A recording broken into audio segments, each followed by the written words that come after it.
Now, I can give you who I want, right? I can give you the Jesse Holley list of who I think and who I would want to coach this football team.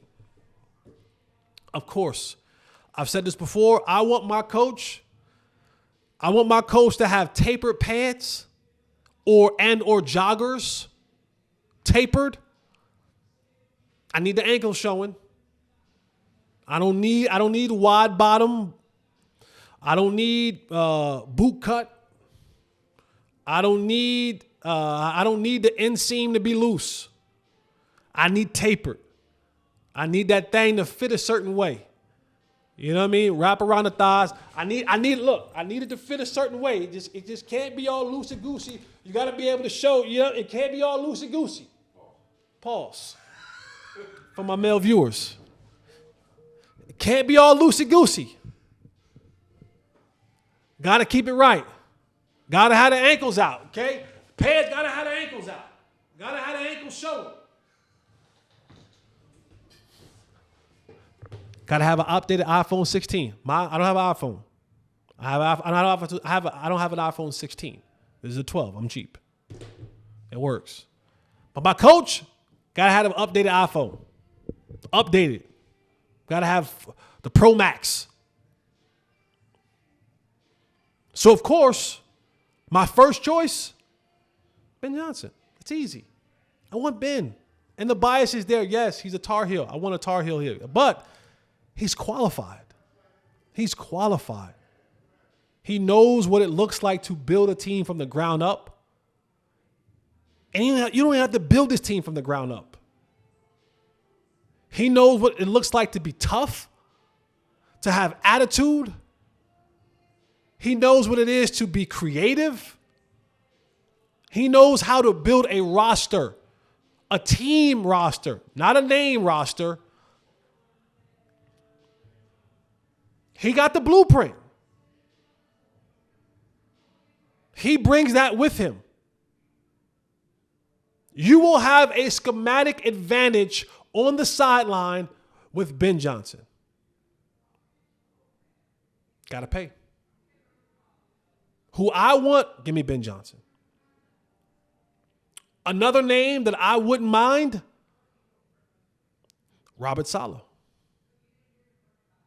I know he's a minority, Lebanese. But if you want to bring back, I don't know if I bring back, but if you wanted to build a culture of physicalness, toughness, discipline, hard nose, I think Saleh gives you that. Now, Saleh can't come alone because he's a defensive guy. I do think Saleh and Micah would make a tremendous tandem. I think Robert Saleh understands because he's a defensive guy. He's going to go get you a D tackle. Robert Saleh understands what it means to have a guy in the middle. Every stop that he's been at, he's had one. And he knows that's where my defense becomes one of the best. I get a guy that's going to eat up some blocks, a Quentin Williams type player, and I have Mike on the edges. He's going to build your defense.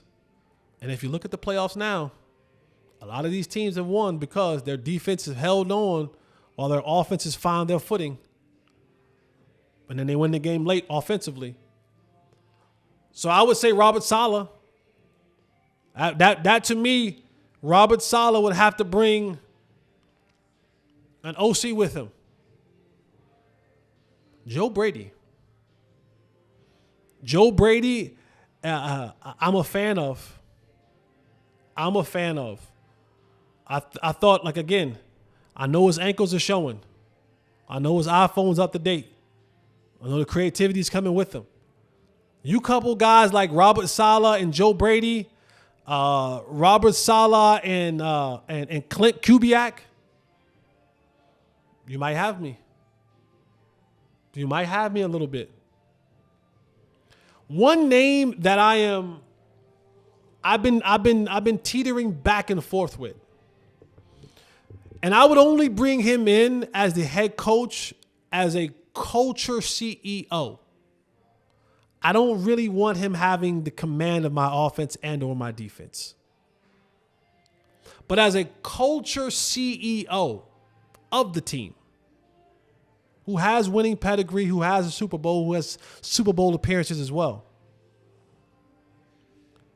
And this might be the only retread old guy that I would want. Pete Carroll. I don't want him calling my offense and or my defense. I want him to be my CEO of culture. I want him to come in. I want him to build. I want him to bring the culture. I want him to bring the toughness. I want him to bring the discipline. I don't want him truly designated to one side of the ball. I want him to be the culture of my CEO of my culture. It's the only way I'm really on board for Pete Carroll. There's really no other names that I particularly like. I know that there's guys like Brian Flores that are out there and Aaron Glenn. Those guys don't really move me in such a way. They don't really move me as head coach in such a way. Not yet. I don't. For Aaron Glenn, I think his season is next season. I think Aaron Glenn's one more season away. I think when he gets back all of his guys defensively, Neal and Aiden Hutchinson and his other players, and he puts together a really good season again, I think Aaron Glenn will be a hot candidate. I listened to him speak in the interview a couple days ago, and I like what he's saying. I just don't think his time is now. I think his time is the next cycle for Aaron Glenn. I am interested to see if Robert Flores has changed, because he was a deviant. I'm sorry, Brian. What did I call him? Robert Flores? Who's Robert Flores? It's a baseball player? I don't know. Brian Flores. If he's changed. Nobody said when he was in Miami, people don't speak very highly of him. And I do give credit and credence and room and grace and space for change. I do feel sometimes you got to go through some things, you learn from it, and you kind of get kicked to the side and you go somewhere else and you learn. So I'm interested. I'm interested to hear from the players in Minnesota what they think and feel of Brian Flores. But as my head coach right now, doesn't quite move me. But those are my choices.